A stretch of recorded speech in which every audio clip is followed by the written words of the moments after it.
Continuamos con esta serie de prédicas, preguntas de Jesús. Preguntas que nos confrontan realmente, ¿no? Que han enseñado y que usó Jesús para enseñar también, para tocar el corazón de otras vidas. Siempre las preguntas de Jesús tuvieron un propósito tremendo, una profundidad, y muchas de ellas, por no decir todas, transformaron vidas. Así que vamos a ver en esta mañana una pregunta más de Jesús y una enseñanza de una historia que creo que la mayoría de nosotros conocemos, ¿no? La mujer adúltera. ¿Le suena? ¿No? Y la pregunta que hace Jesús en esta historia es: ¿dónde están los que te acusan? ¿Dónde están los que te acusan? Estaremos meditando en ello. Así que quiero, para leer el pasaje bíblico, invitar a una querida joven que nos va a estar leyendo el pasaje bíblico en esta mañana. Y quiero invitarles que se pongan de pie y juntos podamos leer la palabra en Juan 8, versículos del 1 al 11. Querida Constanza, puedes pasar. Pero Jesús se fue al monte de los Olivos. Al amanecer se presentó de nuevo en el templo. Toda la gente se le acercó y él se sentó a enseñarles. Entonces los maestros de la ley y los fariseos llevaron a una mujer sorprendida en adulterio y, poniéndola en medio del grupo, dijeron a Jesús: Maestro, a esta mujer se le ha sorprendido en el acto mismo de adulterio. En la ley Moisés nos ordenó apedrear a tales mujeres. ¿Tú qué dices? Con esta pregunta le estaban tendiendo una trampa para tener de qué acusarlo. Pero Jesús se inclinó y con el dedo comenzó a escribir en el suelo. Y como ellos lo acosaban a preguntas, Jesús se incorporó y les dijo: Aquel de ustedes de que esté libre de pecado, que tire la primera piedra. E inclinándose de nuevo, siguió escribiendo en el suelo. Al oír esto, se fueron retirando uno tras otro, comenzando por los más viejos, hasta dejar a Jesús solo, con la mujer, que aún seguía allí. Entonces él se incorporó y le preguntó: Mujer, ¿dónde están? ¿Ya nadie te condena? Nadie, Señor. Jesús dijo: Tampoco yo te condeno. Ahora vete y no vuelvas a pecar. Gracias, Constanza. Vamos a orar. Vamos a entregar este tiempo a nuestro buen Dios. Señor, gracias una vez más. Gracias porque es una bendición, Señor, un privilegio el poder estar aquí en esta mañana, Señor. Gracias por la familia de la fe que nos da, Señor. Señor, este es tu tiempo, el tiempo en donde, Señor, oramos para que tú nos hables a través de tu palabra, a través de esta preciosa historia, Señor. Señor, una vez más te ruego, Señor, que me llenes de tu Espíritu Santo. Que todo pensamiento, que toda palabra que salga de mi boca no sea pensamiento ni palabra de hombre, sino provenga de ti, Señor. Abre, Señor, nuestro entendimiento, nuestros ojos, nuestros oídos espirituales, Señor, para escuchar lo que tú nos tienes preparado para esta mañana. Manifiéstate con poder, Señor. Oramos en el nombre de Cristo Jesús. Amén y amén. Pueden tomar asiento.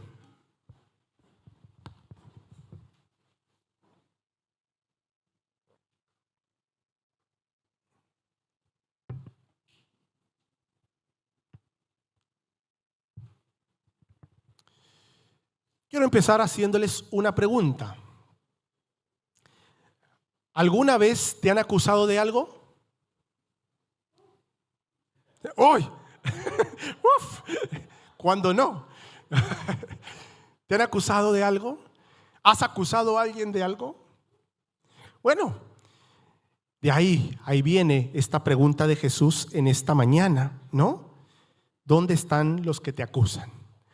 Mira, para entender estas historias que quizá uno puede detenerse en un detalle. Hay varias enseñanzas que uno podría sacar y predicar y hacer una serie de prédicas de estas enseñanzas, pero creo que vale la pena hacer un repaso, no profundo por falta de tiempo, pero sí ver lo hermosa de esta historia, entender el contexto de lo que está allí sucediendo. Mira, se suele decir que la vida cristiana es una serie de nuevos comienzos. Y yo creo que es así, ¿no? Porque el Señor continuamente nos está dando oportunidades. ¿Y por qué nos da oportunidades? Porque continuamente caemos, fallamos. Pero Dios es un Dios de misericordia. Por tanto, el caminar cristiano es una serie de nuevos comienzos, ¿no? Que empieza esta preciosa historia cuando reconocemos a Jesucristo como nuestro Señor y Salvador. Ese es el inicio, ¿no? Y de ahí hay una serie de comienzos. Quizá algunos tienen más comienzos que otros, ¿no? Pero el Señor a todos nos ha dado más de una oportunidad. Nos ha dado más de una oportunidad. Y en esta historia que encontramos aquí en Juan capítulo 8, maravillosa historia, se narra una historia relacionada con nuestro Señor Jesús cuando se encontraba en Jerusalén. Estaba en Jerusalén y más específicamente, allí nos lo dice el pasaje, en el templo judío. Estaba enseñando como era costumbre. Jesús enseñaba y muchos le seguían. Allí donde quiera que estaba, habían judíos escuchando, maravillándose con las enseñanzas de Jesús y siendo transformados a través de sus enseñanzas. Quédense con este contexto. Jesús con un grupo de judíos enseñando la palabra, enseñando las verdades celestiales, las verdades espirituales, como bien podría ser hoy aquí. Jesús aquí en medio nuestro enseñándonos, pero de repente dice aquí la historia que de repente todo cambia. El escenario es diferente porque de repente entran por la puerta escribas y fariseos con una mujer. No, pónganse en contexto, entra allí un grupo de religiosos con una mujer casi arrastrándola, la ponen en medio y la acusan a Jesús. Es lo que está pasando aquí al inicio de esta historia. Y le dicen: maestro, esta mujer, acusándola, fue sorprendido en el acto mismo del adulterio. Y en la ley Moisés mandó apedrear a tales mujeres. No, pongámonos en contexto una vez más. Le llevaban a esa mujer ¿para qué? Para acabar con su vida allí. Y de una manera terrible, apedreada. Le dicen: tú pues, ¿qué crees? ¿No? ¿Qué crees? Y podríamos pensar: wow, ¿qué impacto tendría Jesús en aquella época? ¿No? Porque están llevando a una mujer para que Jesús tome parte también de ello. Pero no era así, lo veremos más adelante. Los líderes religiosos llevan a esta mujer en unas circunstancias humillantes. Por más que hubiera sido había sido encontrada en medio de pecado, pero estaba siendo retenida como una prisionera en contra de su voluntad, bajo la custodia, podríamos llamar, de la policía religiosa, ¿no?, de la época, que la habían atrapado con otro hombre. Sin embargo, es curioso en la historia, y cuando uno profundiza en esta misma, que no llevaron al hombre con la que lo encontraron. Porque si estaban acusando a la mujer de cometer adulterio y estaban metiendo a la ley de Moisés, la ley de Moisés decía en Levítico 20:10 y en Deuteronomio 22:22 que deberían ser apedreados los dos. Eso dice la ley, ¿no? Ahí está en la palabra de Dios. Pero sin embargo llevaron solo a esta mujer a acusarla. Si bien es cierto que efectivamente la ley de Moisés, la ley de Dios que le dio a Moisés, a su pueblo, decía que debía ser apedreada, esto era algo que los rabinos decidían, ¿no? Ellos eran los que decidían si una mujer o una pareja encontrada cometiendo adulterio se apedreaban. Sin embargo, esta vez lo están llevando ante Jesús. Y uno podría pensar: wow, qué relevancia tenía Jesús. Pero en realidad la palabra allí es clara en el versículo 6, que estos escribas y fariseos tenían malas intenciones con esto. Eran los enemigos de Jesús. Y lo que buscaban allí, dice versículo 6, con esta pregunta le estaban tendiendo una trampa a Jesús para tener de qué acusarlo. Pero Jesús se inclinó y con el dedo comenzó a escribir en el suelo. No perdamos el contexto, ¿no? Es muy enriquecedor meternos allí en la historia. Jesús está enseñando a un grupo de judíos. De repente irrumpen una serie de religiosos acusando a una mujer, que pongámonos en la piel de la mujer, humillada, indignada, llena de miedo, porque la llevaban ¿para qué? Para acabar con su vida. Y era la ley, y era lo que le correspondía, la muerte por el pecado que había cometido. ¿Cómo se sentiría la mujer? ¿Qué tal panorama, ¿no?, el que había allí en medio? Sin embargo, la Biblia es clara la intención que tenían estos, tender una trampa a Jesús. Estos líderes religiosos, lo único que veían a esta mujer, no la veían como una mujer, sino la veían como un objeto, ¿no?, que le serviría para hacer caer a Jesús en una trampa y poder acusarlo, porque Jesús era un obstáculo para su eclesiología, su vida religiosa que llevaban. Era una trampa, porque si Jesús decía: efectivamente la ley de Moisés dice esto, ¿no?, apedréenla, lo acusarían ante los romanos, que los romanos habían impedido que se llevara ningún tipo de castigo como este. Pero si Jesús decía que no podrían apedrearle, lo acusarían porque iría en contra de la ley de Moisés. En otras palabras, estaba entre la espada y la pared. No, era una trampa muy bien planificada. Los estudiosos de este pasaje dicen que para que una pareja pudiera ser acusada de adulterio, tendrían que encontrarles con las manos en la masa, como se dice, ¿no? Infraganti, no servían acusaciones. Y se dice que ellos planificaron muy bien esto para hacer caer a Jesús, diciendo: aquí de esta no sale. Porque si dice que sí, tiene un problemón. Y si dice que no, también tiene otro.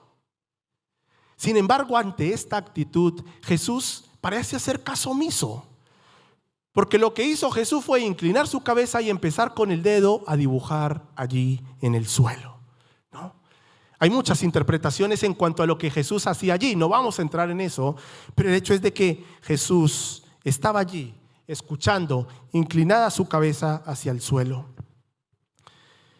Estos religiosos, permítanme expresarlo así lo leí en un comentario y dije: me atrevo a decirlo, hombres miserables, decía allí, ¿no? Utilizaron a esta mujer como arma en contra de Jesús. Le presentaron como una pecadora delante de Jesús, pero ignoraron algo importante. ¿Qué creen que han olvidado? Su propio pecado. Jesús era muy listo, sí, desde luego, ¿no? Pero estos hombres habían ignorado algo muy importante, y es que ellos también eran pecadores. Querido hermano, cuando acusamos a alguien, nos ponemos en un nivel superior. Nos creemos mejores que los demás. Y estos hombres religiosos, finalmente, policías religiosos, estaban en un nivel que creían que estaban por encima de los demás y podrían acusar a cualquier persona. Tú y yo no podemos acusar a nadie, porque somos pecadores, porque no podemos ponernos por encima de nadie. La justicia no les interesaba en absoluto a estos dos grupos, a estos hombres. No les interesaba. Lo único que les interesaba era acusar y arrestar a Jesús. Era una trampa muy bien planificada. Curiosa la respuesta de Jesús. Dice allí 2 o 3 veces que Jesús se mantenía inclinado y dibujando en el suelo. No vemos una respuesta verbal. No encontramos una respuesta verbal. Quizá yo en el lugar de Jesús, guardando evidentemente las distancias, ¿no? Pero yo rápidamente me hubiera indignado. O quizás rápidamente hubiera dicho: tienen razón, apedréenla. O me hubiera enfadado con ellos o con la mujer. Hubiera tenido una respuesta inmediata, airada quizá. Pero Jesús allí mantiene la calma. No reaccionó inmediatamente. Guarda silencio. No gritó a la mujer, no gritó a estos hombres. Jesús hizo una pausa y seguía allí tranquilamente escuchando las acusaciones. Sin embargo, estos religiosos insistían. Dice allí el pasaje, insistían. Y como insistían en preguntarle a Jesús: ¿qué hacemos? Insistían. Dice allí, se enderezó y les dijo: el que de vosotros esté sin pecado, sea el primero en arrojar la piedra contra ella. E inclinándose de nuevo hacia el suelo, siguió escribiendo en la tierra. ¡Wow! Tremendo, ¿no? Recordemos que Jesús está entre la espada y la pared. La respuesta que dé le puede llevar a una acusación o a otra. La insistencia de estos religiosos da una muestra de la falta de sensibilidad y misericordia por las personas. Llevaban a esa mujer simplemente ¿para qué? Para que la condenaran. Nada más. Para condenarla, para acabar con su vida y para ponerle una trampa a Jesús. Esos eran sus intereses. Sin embargo, Jesús, con estas palabras: el que esté libre de pecado tire la primera piedra, le dio un giro completo a la historia. ¿No? Tremendo. Le da un giro. Ahora los que acusaban a la mujer estaban siendo acusados contra ellos mismos, ¿no? Porque ahora Jesús les estaba haciendo que reflexionaran en su propia vida. Y ha dicho: Jesús no está diciendo que esta mujer no es digna de, como decía la ley, ¿no?, que fuera apedreada. Pero lo que está diciendo: vale, ustedes quieren justicia, la vamos a hacer bien, ¿no? Pero vamos a empezar por analizar sus vidas. Entonces, el que esté libre de pecado, que empiece a apedrear a la mujer. Y le sigan los siguientes.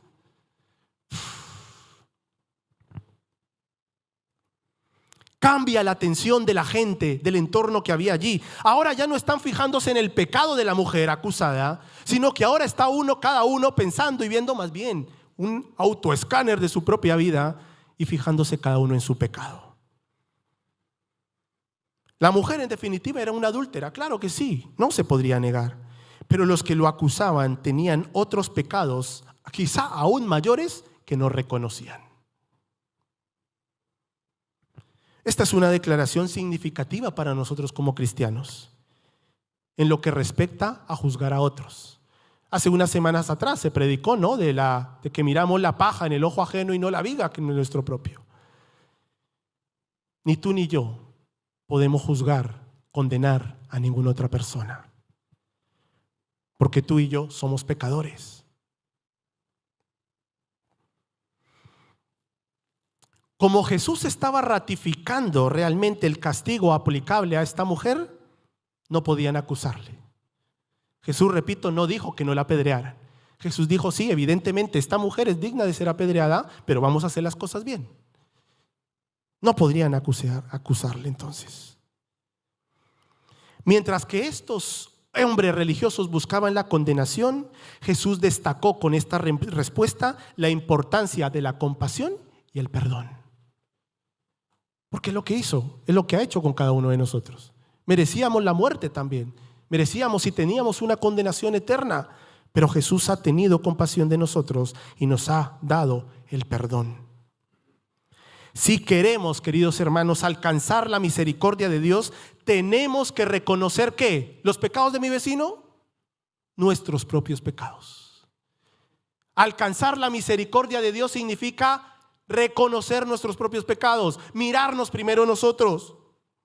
Lamentablemente, el ser humano pierde el tiempo viendo el pecado de su vecino y no considera su propia maldad, que también le conduce a perdición.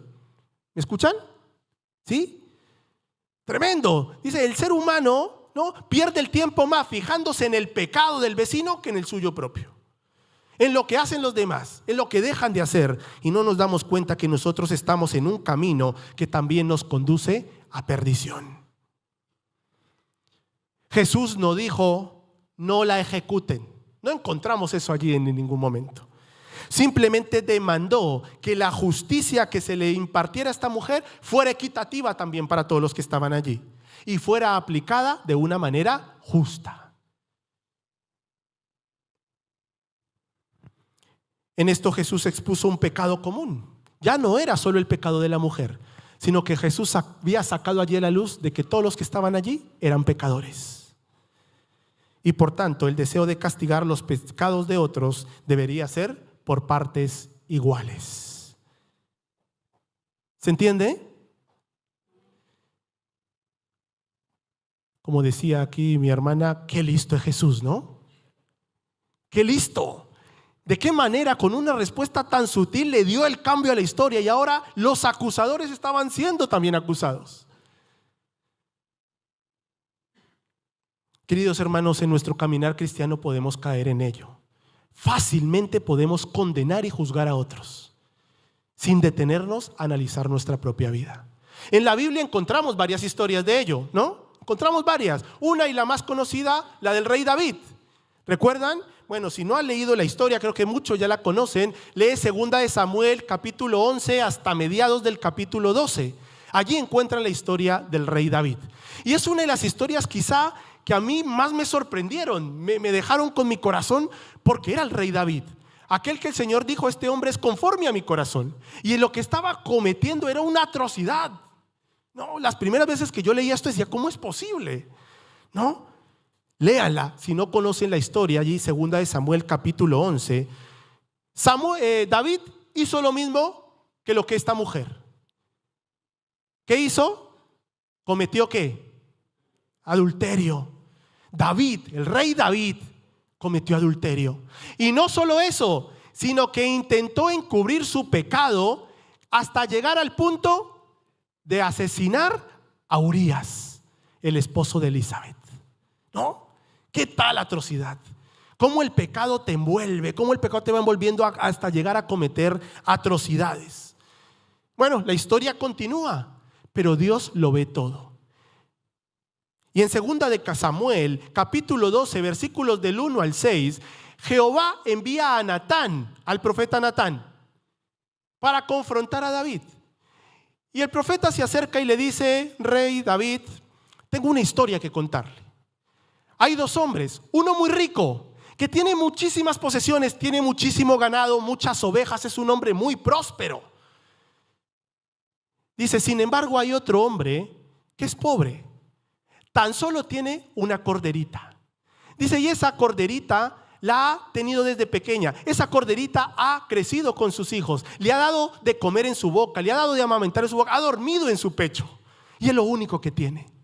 Dice: sin embargo, vinieron unos forasteros a casa del hombre rico, ¿no?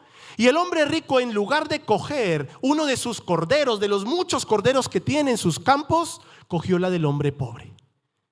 ¿Qué te parece? Y el rey David se indignó. Ahí nos identificamos mucho, yo me identifico mucho allí, ¿no? Nos indignamos, pero ¿cómo es posible? Ese hombre merece ¿qué? La muerte, y que pague 4 veces más de lo que le quitó. Indignado David. El profeta Natán le dijo: ese hombre eres tú. No, ese hombre eres tú. David estaba juzgando con severidad algo de lo cual él había hecho mucho peor. Así actuamos muchas veces como cristianos, acusando, fijándonos continuamente en el pecado, en las caídas de los demás, y no nos damos cuenta que nosotros cometemos cosas peores. Y en lugar de acercarnos al Señor reconociendo nuestro pecado, estamos más pendientes de lo que hace mi prójimo. Él también había pecado. David era la persona de este ejemplo. Así que ante la respuesta de Jesús, ¿qué pasó con los que acusaban a la mujer? En la historia ahí. ¿Qué pasó? ¿Qué hicieron estos hombres? ¿Alguno tiró piedra? ¿Qué pasó? Se fueron. Entremos, no nos quitemos de la mente el... A mí me encanta meterme en las historias, ¿no? Parezco loco a veces, pero ¿no? Pero fíjate allí.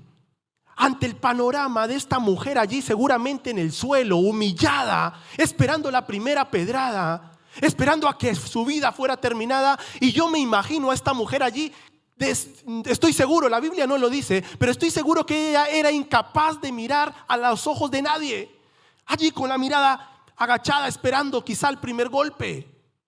Y sin embargo, yo me imagino a esta mujer cuando empieza a escuchar los pasos de los que le acusaban, que empezaron a salir. La verdad me pone la piel de gallina. Empieza a ver, dice allí el pasaje, que empieza desde el mayor hasta el más joven. No, hay muchas hipótesis el por qué. Quizá porque los mayores habían pecado más, ¿no? No sabemos. Pero el hecho está en que cada uno de los que le acusaban se empezaron a ir.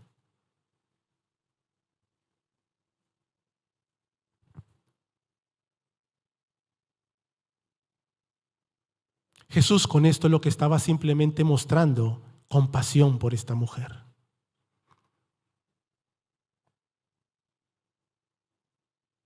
Una vez que la mujer está allí sola, seguramente seguiría temerosa, con mucho miedo todavía. Ahora estaba a solas con Jesús. Dice allí la palabra: enderezándose Jesús y no viendo a nadie sino a la mujer, le dijo: mujer, ¿dónde están los que te acusan? ¿Ninguno te condenó? Ella dijo: ninguno, Señor. Entonces Jesús le dijo: ni yo te condeno. Vete y no peques más. ¿La mujer era culpable? Era culpable. ¿Merecía la muerte según la ley? Sí, merecía la muerte. ¿Qué pasó entonces? ¿Jesús vino a cambiar la ley? No. Jesús dijo en Mateo 5 que Él no vino a abrogar la ley, sino a darle el verdadero cumplimiento. Y por eso decía: ok, van a condenar a una mujer por pecado, pues todos están condenados, apedréense entre todos. En otras palabras, ¿no? No, Jesús dijo: yo no vine a abrogar ni a cambiar la ley, yo vine a darle el verdadero sentido, el verdadero significado. Y a través de Jesucristo tenemos un nuevo pacto, ¿no? El perdón, la misericordia del Señor que se renueva cada día, dice su palabra. Esta mujer pasó de condenación y muerte a perdón y vida. Es lo que ha hecho Jesucristo con nosotros.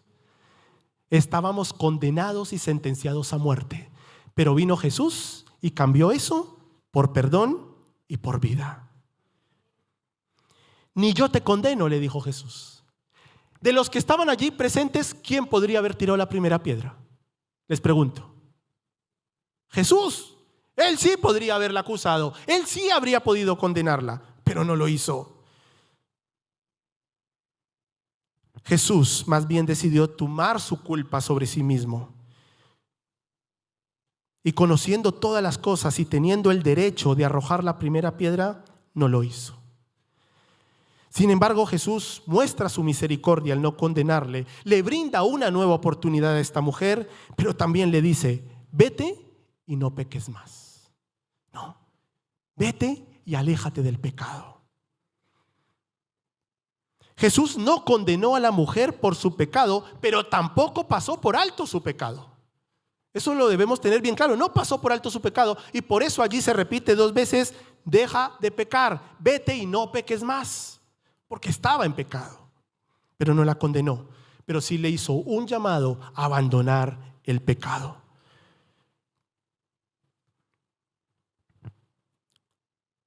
Le dio esperanza a esta mujer también. Yo me imagino a esta mujer cuando entró por esa puerta, cuando estos religiosos la llevaban para acusarla, seguramente ya pensaría que eran sus últimos minutos de vida. Pero ahora estaba allí, delante de Jesús, y con una segunda oportunidad, con una nueva oportunidad para su vida. Jesús le dio esperanza. La mujer necesitaba esperanza, porque las consecuencias de su pecado no se lo iba a quitar nadie.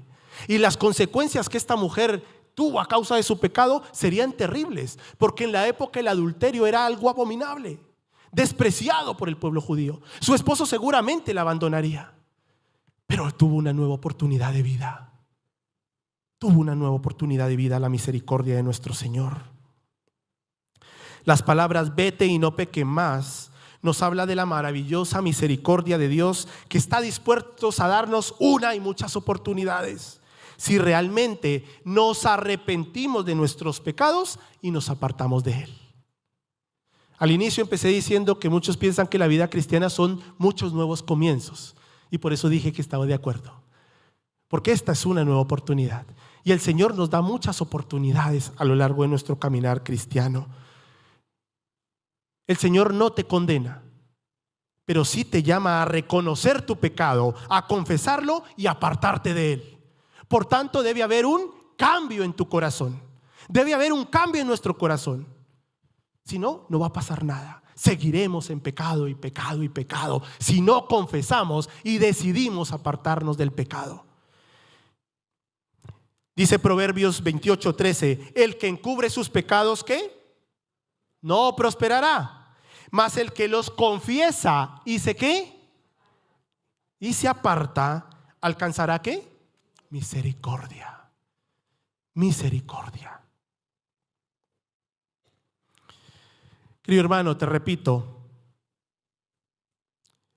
tú y yo podríamos estar perfectamente en el lugar de aquella mujer, ¿no? Acusados por pecadores, porque todos somos pecadores. Pero llegamos a los pies de Jesús como estaba esta mujer. Llegamos a los pies de Jesús y Jesús no nos condenó. Jesús sí nos hizo un llamado a abandonar, a dejar el pecado, pero nos ha dado una segunda oportunidad. Queridos hermanos, también el Señor nos llama a no fijarnos en el pecado y a estar pendientes de los demás, sino a hacer un análisis de nuestra propia vida. ¿Cómo está tu vida? ¿Estás viviendo en medio de pecado? ¿Estás dispuesto a confesarlo, a arrepentirte y alejarte de él? ¿Cuál es tu relación con Jesús? ¿Deseas alcanzar la misericordia de nuestro Señor? Te repito lo que dice allí Proverbios 28:13: el que encubre sus pecados no prosperará, mas el que los confiesa y se aparta alcanzará misericordia. Misericordia. Hermanos, antes de acusar a alguien por lo que sea, mirémonos nosotros mismos. Porque aquel que podría acusarnos nunca lo ha hecho, sino que al contrario que hizo, tomó nuestra culpa, se la echó a sus espaldas, las llevó a la cruz del Calvario, para darnos una nueva oportunidad.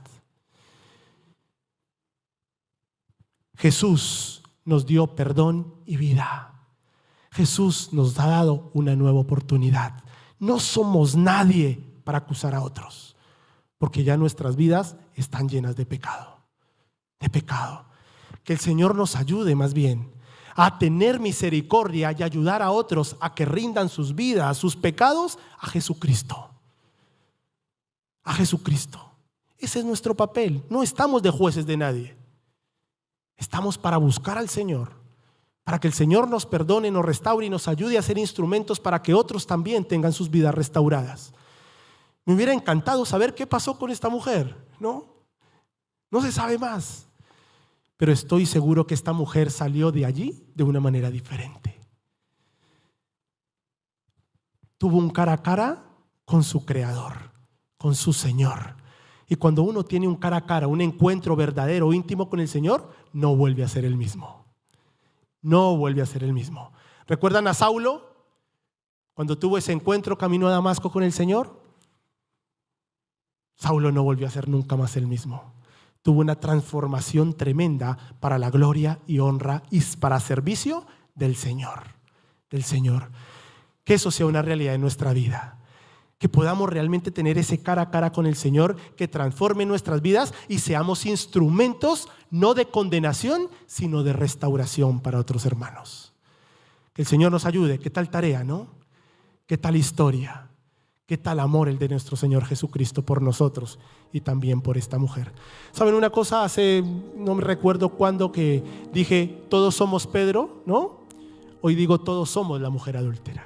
No, todos somos la mujer adúltera. Pero recibimos el perdón, la misericordia y la nueva oportunidad de nuestro Señor.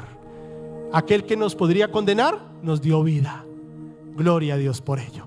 Vamos a orar. Te invito a que tengamos un tiempo y quiero invitarte, como dijo allí Jesús, que pensemos en nuestra vida. No es un tiempo para pensar en mi vecino, en mi esposa, no. Es un tiempo para que pienses en tu propia vida. Y si estás dispuesto a reconocer tu pecado y a empezar una nueva vida, una nueva relación con el Señor.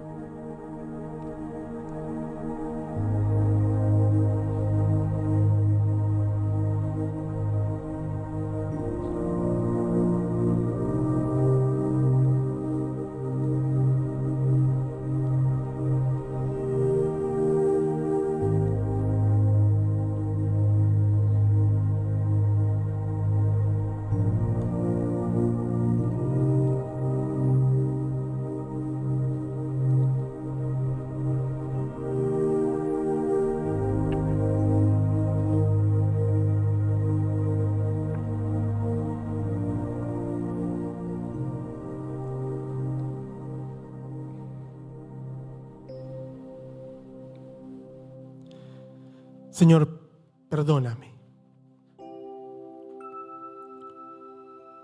Perdóname porque soy pecador. Porque hay cosas en mi vida que no te agradan. Y aún perdóname porque hay cosas que a ti te agradan y dejo de hacer. Señor, gracias por recordarnos una vez más a través de tu palabra el inmenso amor que tienes por nosotros, inmerecedores de nada. Realmente, Señor, lo que merecíamos era estar allí como esta mujer para morir. Pero lo mismo que hiciste por esta mujer, lo hiciste por cada uno de nosotros. Tomaste nuestro lugar. No nos condenaste, sino más bien nos diste una nueva oportunidad, nos diste perdón, nos diste vida, y no una vida terrenal solo, sino una vida eterna. Señor, perdónanos porque muchas veces tomamos tu lugar para condenar, para juzgar, para mirar a otros. Perdónanos, Señor, porque cuando hacemos eso estamos tomando tu lugar, el lugar del santo, del único perfecto, sin mancha, sin pecado. Perdónanos, Señor. Perdónanos porque muchas veces actuamos como el rey David, indignados por el pecado de otros, cuando aún nuestra vida es mucho peor. Señor, perdónanos, Señor, y ayúdanos, restáuranos, Señor, para ser instrumentos tuyos de restauración, de misericordia.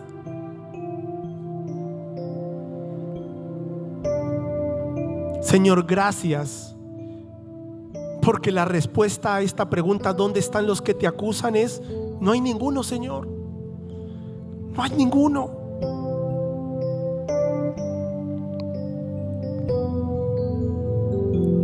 Gracias, Señor, por tu perdón.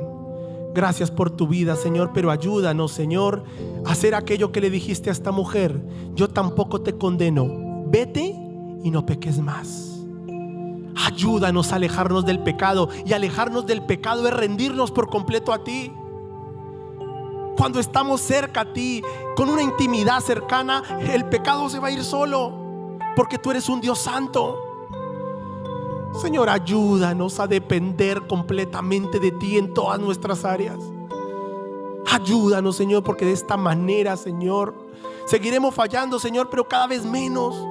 Y más bien nuestras vidas se van llenando del Dios de misericordia, del Dios de nuevas oportunidades, del Dios de restauración, y entonces nos convertiremos en instrumentos de bendición y restauración para otros, en lugar de condenar. Ayúdanos, Señor. Y gracias, Señor, una vez más por esta preciosa historia. Una historia con un comienzo duro, difícil, pero con un final feliz, con una mujer restaurada y con una nueva oportunidad. Gracias una vez más, Señor, porque cambiaste muerte por vida, cambiaste nuestra condenación por perdón. Gloria a ti, Señor Jesús. Gloria a ti, te amamos, Señor. Bendito eres. Oramos en el nombre de Cristo Jesús. Amén y amén.